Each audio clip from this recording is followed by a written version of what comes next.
ಮಾತೃದೇವೋ ಭವ, ತಾಯಿಗಿಂತ ದೊಡ್ಡ ದೇವರಿಲ್ಲ.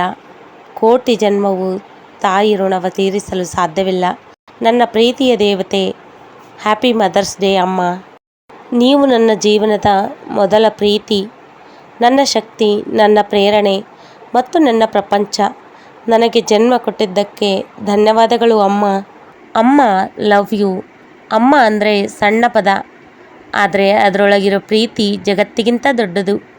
ಪ್ರೀತಿ, ಕಾಳಜಿ, ತ್ಯಾಗ ಎಲ್ಲ ಒಂದೇ ರೂಪದಲ್ಲಿ ಸಿಕ್ಕಂಥದ್ದು ಅಮ್ಮ. ನಾವು ನಗ್ತಿದ್ರೆ ಖುಷಿ ಪಡೋಳು, ನಾವು ಬೇಜಾರಾಗಿದ್ದರೆ ನಮಗಿಂತ ಹೆಚ್ಚು ನೋವು ಪಡೋಳು ಅವಳು. ನಾವು ಏನಾದರೂ ಆಗಬೇಕು ಅಂತ ತನ್ನ ಖುಷಿ, ಆರಾಮ ಎಲ್ಲ ಬದಿಗಿಟ್ಟು ನಮಗಾಗಿ ಬದುಕುವ ಹೃದಯ ಅಮ್ಮನದ್ದು. ಎಷ್ಟು ದೊಡ್ಡವರಾದರೂ ಅಮ್ಮನ ಮುಂದೆ ಯಾವಾಗಲೂ ಚಿಕ್ಕವರೇ. ಆರಾಮ ಇದ್ದೀಯಾ, ಹೊಟ್ಟೆ ತುಂಬ ತಿಂದೆಯಾ ಅನ್ನೋ ಪ್ರಶ್ನೆಗಳಲ್ಲೇ ಅವಳ ಸಂಪೂರ್ಣ ಪ್ರೀತಿ ಇರುತ್ತೆ. ಜೀವನ ಎಷ್ಟು ಕಷ್ಟ ಆದರೂ ಅಮ್ಮ ಹತ್ತಿರ ಇದ್ದರೆ ಎಲ್ಲ ಸರಿಯಾಗಿದೆ ಅನಿಸುತ್ತೆ. ಈ ಮದರ್ಸ್ ಡೇಗೆ ಥ್ಯಾಂಕ್ ಯು ಅನ್ನೋ ಒಂದು ಪದ ಸಾಕಾಗಲ್ಲ. ಯಾಕಂದರೆ ಅಮ್ಮನ ಪ್ರೀತಿಗೆ ಬೆಲೆನೇ ಕಟ್ಟೋಕ್ಕಾಗಲ್ಲ. ಎಷ್ಟೋ ಜನ ಮಕ್ಕಳು ತಾಯಂದರಿಗೆ ವಿಶ್ವ ತಾಯಂದಿರ ದಿನದ ಶುಭಾಶಯಗಳು, ಹ್ಯಾಪಿ ಮದರ್ಸ್ ಡೇ ಅಂತ ಕೇವಲ ಸ್ಟೇಟಸ್ಗಳಲ್ಲಾಗಿರ್ಬೋದು, ಸಾಮಾಜಿಕ ಜಾಲತಾಣಗಳಲ್ಲಿ ಪೋಸ್ಟನ್ನು ಹಾಕಿ ಬಿಟ್ಬಿಡ್ತಾರೆ. ಆದರೆ ನಿಜವಾಗ್ಲೂ ವಿಶ್ವ ತಾಯಂದಿರ ದಿನ ಇದಲ್ಲ. ವಯಸ್ಸಾದ ತಾಯಿಗೆ ಬೇಕಾಗಿರೋದು ಮಕ್ಕಳ ಪ್ರೀತಿಯ ನುಡಿ. ಅದನ್ನು ಬಿಟ್ಟು, ಮನೆಯಲ್ಲಿರೋ ತಾಯಿನ ಬಿಟ್ಟು ಮೊಬೈಲಲ್ಲಿ, ವಾಟ್ಸಪ್ ಸ್ಟೇಟಸಲ್ಲಿ ನಮ್ಮ ತಾಯಿ ಪ್ರೀತಿನ ತೋರಿಸ್ತಾ ಇದ್ದೀವಿ ಇವತ್ತು ನಾವು. ತಾಯಿ ತಂದೆ ತಮಗೆ ಊಟಕ್ಕಿಲ್ಲ ಅಂದರೂ ಮಕ್ಕಳಿಗೆ ಕೊರತೆ ಆಗದೆ ಇರೋ ಥರ ನೋಡ್ಕೊಂಡಿರ್ತಾರೆ. ಆದರೆ ವಯಸ್ಸಾದ ಕಾಲದಲ್ಲಿ ತಂದೆ ತಾಯಿಗೆ ಒಂದು ತುತ್ತು ಅನ್ನ ಹಾಕೋಕ್ಕಾಗದೆ ಎಷ್ಟೋ ಜನ ತಂದೆ ತಾಯಿಯರನ್ನ ವೃದ್ಧಾಶ್ರಮಕ್ಕೆ ಕಳಿಸ್ತಾ ಇದ್ದಾರೆ. ಲೋಕದಲ್ಲಿ ಯಾವ ಕೆಲಸಕ್ಕಾದರೂ ನಿಗದಿತ ಸಮಯ ಇರುತ್ತೆ. ಆದರೆ ಹೆಣ್ಣಿನ ಕೆಲಸಕ್ಕೆ ಮುಕ್ತಾಯ ಅನ್ನೋದೇ ಇಲ್ಲ. ಸಂಬಳವಿಲ್ಲದ ಶ್ರಮಜೀವಿ ಅವಳು. ಪ್ರೀತಿಯೇ ಅವಳ ಬಂಡವಾಳ.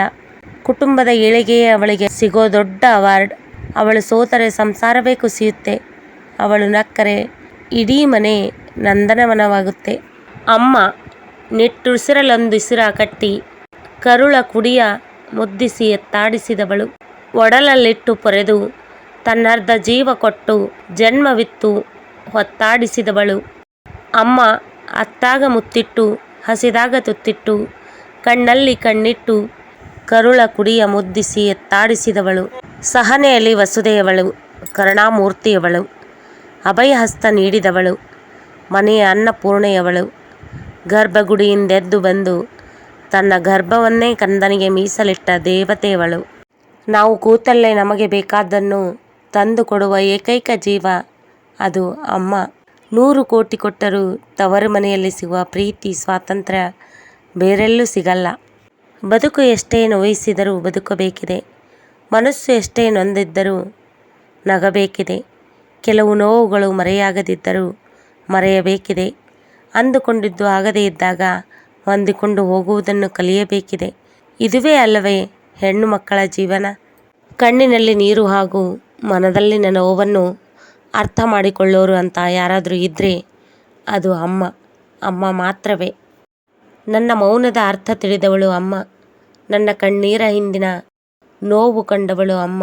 ಜೀವನ ಎಷ್ಟು ಕಷ್ಟವಾದರೂ ನೆರಳಾದವಳು ಅಮ್ಮ. ನಾನು ಸೋತಾಗ ಮತ್ತೆ ನಿಲ್ಲಿಸಿದವಳು ಅಮ್ಮ. ತನ್ನ ಹಸಿವು ಮರೆತು ನನಗೆ ಮೊದಲು ಊಟ ಹಾಕಿದವಳು ಅಮ್ಮ. ತನ್ನ ನೋವಿಗಿಂತ ನನ್ನ ನಗುವನ್ನೇ ನೋಡಿದವಳು ಅಮ್ಮ. ಮನೆಯ ಕತ್ತಲಲ್ಲೂ ಬೆಳಕಾಗಿ ನಿಂತವಳು ಅಮ್ಮ. ನನ್ನ ಬದುಕಿನ ಮೊದಲ ದೇವರಾಗಿರುವಳು ಅಮ್ಮ. ನಾನು ಮಾತನಾಡದ ನೋವನ್ನು ಅರ್ಥ ಮಾಡಿಕೊಂಡವಳು ಅಮ್ಮ. ನನ್ನ ಮೌನದಲ್ಲೂ ಪ್ರೀತಿಯನ್ನು ಹುಡುಕಿದವಳು ಅಮ್ಮ. ಹೆಣ್ಣಿನ ಜೀವನದಲ್ಲಿ ಅಮ್ಮನ ಸ್ಥಾನ ಅತ್ಯಂತ ಮಹತ್ವದ್ದು. ಆ ಸ್ಥಾನ ಸಿಕ್ಕಿರುವ ವಿಶ್ವದ ಎಲ್ಲ ಅಮ್ಮಂದಿರಿಗೂ happy mothers day. Thank you for watching this video.